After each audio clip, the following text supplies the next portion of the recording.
TV. Palmier TV vous rapproche de votre créateur. Palmier TV, l'issue du pain de la vie.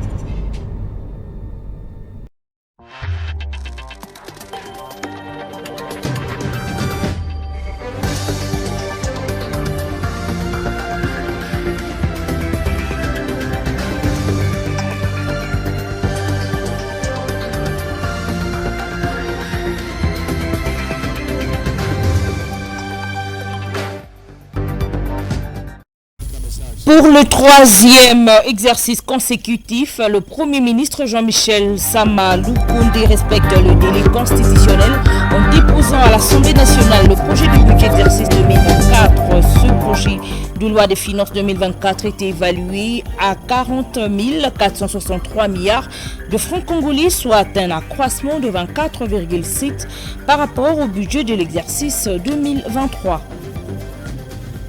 Et puis tête-à-tête entre l'autorité urbaine avec les responsables des sociétés de communication au menu de leurs échanges, la problématique des difficultés liées à la détérioration du réseau des téléphones mobiles dans la ville de Kolwezi. Mesdames, Messieurs, c'est tout pour les titres. Place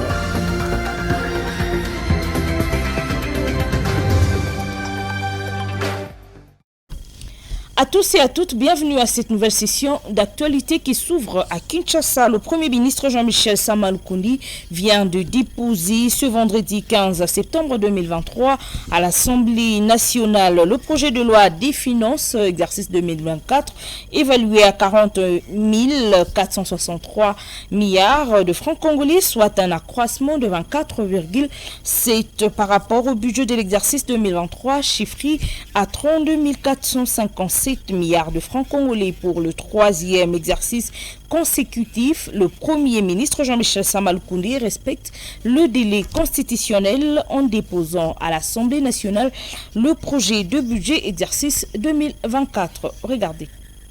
Je voudrais d'abord ici mentionner que obligation constitutionnelle, c'est l'article 126, l'alinéa 3, qui demande au gouvernement de la République de déposer le projet de budget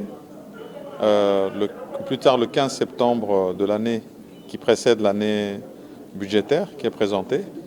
Et dans le cas précis, 3 rendez-vous pris par le gouvernement que je dirige, 15 septembre 2021, 15 septembre 2022 et aujourd'hui 15 septembre 2023. Et rendez-vous rencontrés et respect de la Constitution dans le cadre de la présentation de ce projet de budget. Je voudrais mentionner que pour celui-ci, il est déposé effectivement en équilibre à hauteur de 40 463 milliards de francs congolais. Il est en hausse de 24,7% par rapport à l'exercice budgétaire 2023, du moins en tout cas au budget promulgué par son Excellence Monsieur le Président de la République, qui lui était à 32 453 milliards de francs congolais.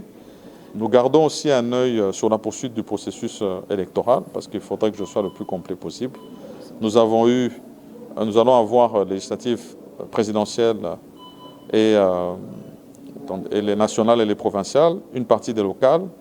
Nous allons garantir que pour le début de l'année prochaine, étant donné que c'était une demande de la CENI, nous puissions avoir aussi des moyens à allouer sur la poursuite du processus électoral, d'abord au niveau local, mais aussi au niveau sénatorial qui viendra par la suite, et donc des moyens aussi alloués à ce secteur-là. Restons toujours à la primature. Plusieurs questions liées à la coopération bilatérale et au développement abordées au cours des échanges entre le Premier ministre Jean-Michel Sama Lukundi et l'ambassadrice du Royaume de Belgique en République démocratique du Congo. Regardez. L'ambassadrice du Royaume de Belgique en République démocratique du Congo a été reçue ce jeudi 14 septembre 2023 à la primature par le Premier ministre Jean-Michel Sama Lukundi Kyenge. Donc je viens d'arriver en RDC, ça fait juste un mois que je suis là. Je vais présenter mes lettres de créance au chef de l'État le 31. Et donc maintenant j'entame ma série de visites de courtoisie auprès des membres du gouvernement. C'est donc logique de voir aussi d'abord le Premier ministre et d'avoir un échange avec lui pour élaborer et discuter avec lui de tous les aspects de notre très large et riche partenariat entre la RDC et la Belgique. Alors on a parlé évidemment de notre programme de coopération qui est très large et qui a été relancé pour 5 ans, qui est très ambitieux dans toute une série de domaines. On a parlé des questions aussi culturelles et de restitution. Je crois que c'est un thème qui est très cher au Premier ministre. En outre, Roxane Déby-Darling s'est dit impressionnée par la volonté du Premier ministre lors de leur échange. Elle affirme avoir été face à un homme bien informé des éléments importants de cette relation bilatérale, avec qui ils ont échangé très franchement, très ouvertement sur des questions qui les intéressent. Mais j'ai été très impressionnée parce que c'était une longue journée. Aujourd'hui, il y avait aussi, je crois, la prestation de serment des nouveaux magistrats. On sait que le secteur de la justice, c'est aussi un secteur crucial pour amener la stabilité, amener vraiment les réformes. Tout passe par la justice. Et donc, c'est un pas important. Je crois que le Premier ministre tenait aussi à être aux côtés du Président pour ça. Et malgré cette longue journée, il m'a paru très en forme et en tout cas bien informé des éléments importants de notre relation bilatérale. Et donc, les grandes questions relatives à l'état des relations bilatérales entre les deux pays, l'état d'avancement des grands projets de la coopération belgo-congolaise et des questions des relations multilatérales dans les cadres de l'Union européenne, la situation de l'Est du pays ainsi que l'avenir de la MONUSCO en RDC. Toutes ces questions ont été abordées par les deux personnalités. Mesdames, Messieurs, ce journal se poursuit au grand salon d'affaires de Katanga Business Meeting. L'entreprise Expertman, spécialisée en import et export, a dévoilé ses services au grand public. Ce multinational a comme vocation la facilitation dans l'octroi de visas, cartes de résident et de travail. Expertman assure également la représentation des entreprises étrangères en voie de s'établir en République démocratique du Congo. Reportage. Au grand salon d'affaires organisé par Katanga Business Meeting, l'entreprise Expertman a fait rêver les affairistes. Les stands de ces multinationales a attiré la grande attention des participants. Pour ceux qui voulaient se déplacer ou venir investir au Congo, ont trouvé un appui fiable. Expertman se spécialise dans la facilitation des visas, l'octroi des cartes de travail et des résidents. Son directeur général, Toumba Jean-Pierre, était présent pour assurer ses prospects. Nous nous occupons de tout ce qui est facilitation sur les visas, permis de travail, placement et aussi la représentation des sociétés étrangères qui veulent s'établir au Congo. Autre atout, la structure possède une large audience. Sa présence est internationale. Nous sommes au Congo, au Canada et en Grande-Bretagne, précisément à Londres.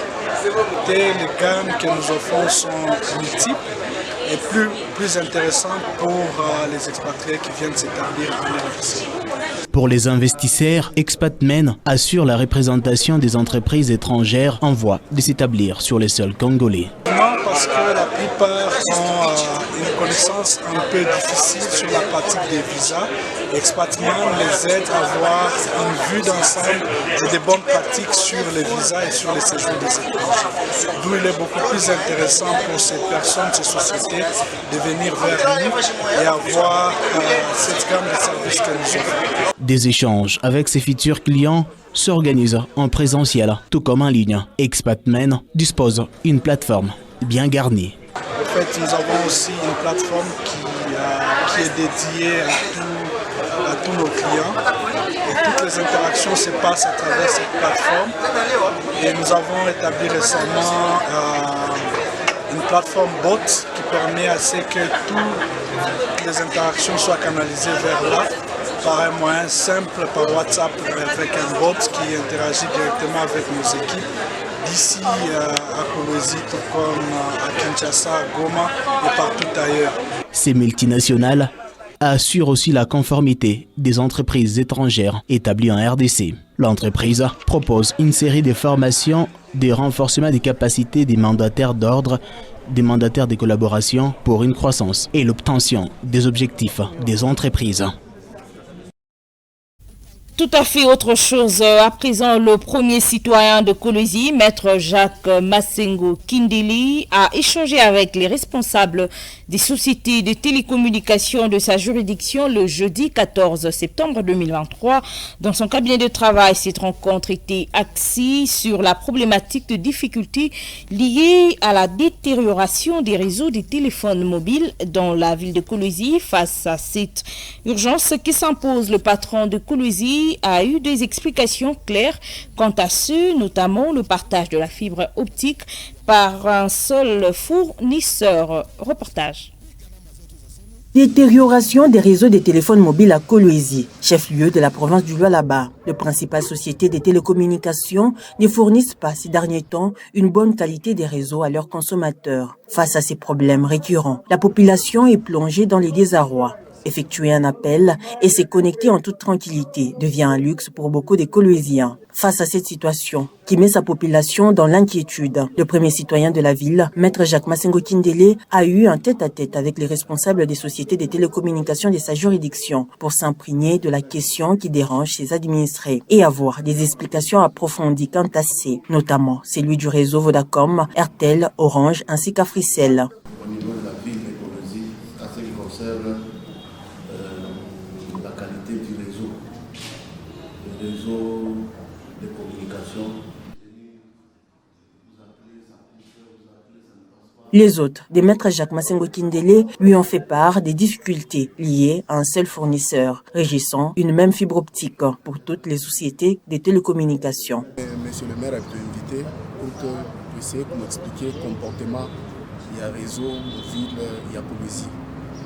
On a senti il est des détériorations, ou bien qualité, il détérioré ça, on a une achoueur on a expliqué, monsieur le maire, les travaux, il m'a caché les trous dans pour améliorer parce que ville ya Kolwezi na connaître extension donc bantu banongezeka rapidement par rapport à ma prévision il est chez tout foigne. L'autorité numéro 1 de Kolwezi a rappelé à ses hôtes leur responsabilité, celle de fournir un réseau de qualité à la population à l'heure de nouvelles technologies de l'information et de la communication. À leur tour, ces responsables des sociétés de télécommunications ont promis une suite favorable au maire de Kolwezi afin d'apaiser la population de sa juridiction.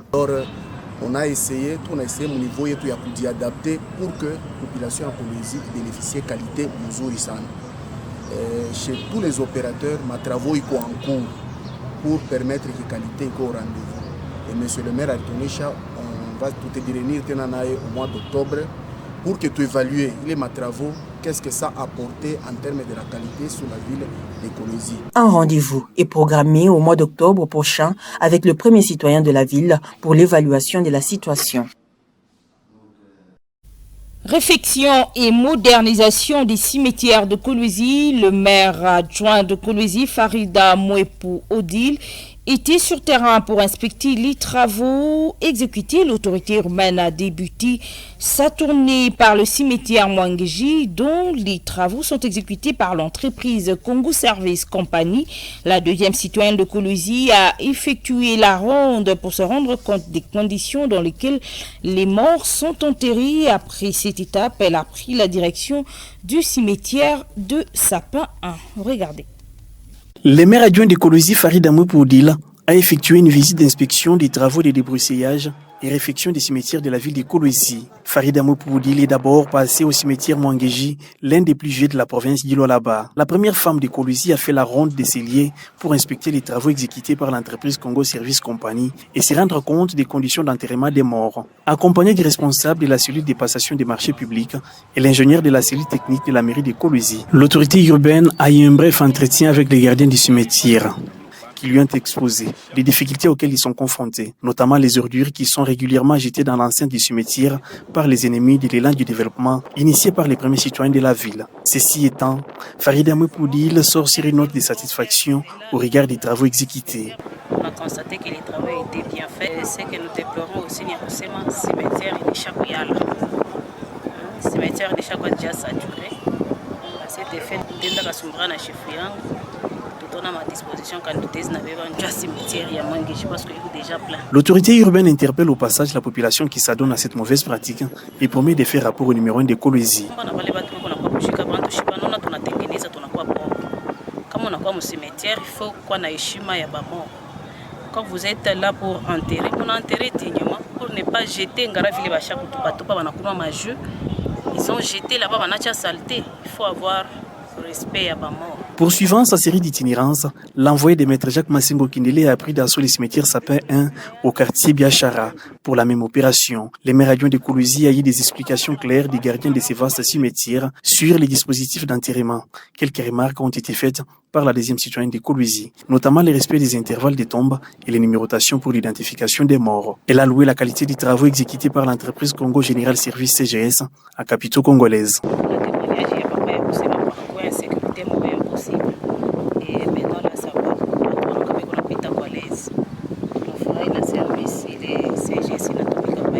La mairie de Kolwezi, sous la houlette de maître Jacques Massingo Kindele, se modernise dans tous les secteurs, visant l'intérêt de tous, sans distinction. Cette visite du maire adjoint de Kolwezi, Farida Moupoudil, s'inscrit dans le cadre du suivi des travaux de modernisation des cimetières lancés par l'autorité urbaine. Au chapitre de célébration, chaque 15 septembre est consacré à la Journée internationale de la démocratie dans le cadre d'une résolution visant à encourager les gouvernements à renforcer et consolider la démocratie, mais aussi à renforcer la capacité d'action de la prochaine génération en mettant l'accent sur le rôle essentiel des enfants et des jeunes dans la démocratie d'aujourd'hui et de demain. Peut-on dire que la démocratie est en application en République démocratique du Congo ou encore quel aspect doit-on donner à la démocratie en RDC? Dans la politique, David Honoré Kalumba a rencontré quelques acteurs politiques, Lualabé, qui se sont exprimés. Regardez. En 2017, l'Assemblée générale des Nations unies a proclamé le 15 septembre Journée internationale de la démocratie, visant à encourager les gouvernements à renforcer et à consolider la démocratie. La Journée internationale de la démocratie est l'occasion de réexaminer l'état de la démocratie dans le monde. Chaque année, un aspect particulier de la démocratie est mis en avant. Est-ce en République démocratique du Congo? Pouvons-nous parler de la démocratie au jour d'aujourd'hui? Maître Jacques répond. Conclure que nous avons la démocratie en RDC. Mais les gens se posent souvent des questions s'il y a des dérapages quelque part sur un pouvoir et là les gens vont décrier en disant il n'y a pas la démocratie au pays. Cette journée est l'occasion de souligner les rôles importants de la démocratie en RDC. Pouvons-nous parler de la démocratie prise en otage? Professeur Sylvain Cantolomba réagit. Bien que nous soyons un pays démocratique, mais est-ce que la démocratie doit être la démocratie telle que définie par l'Occident ou la démocratie doit subir une adaptation par rapport à notre société?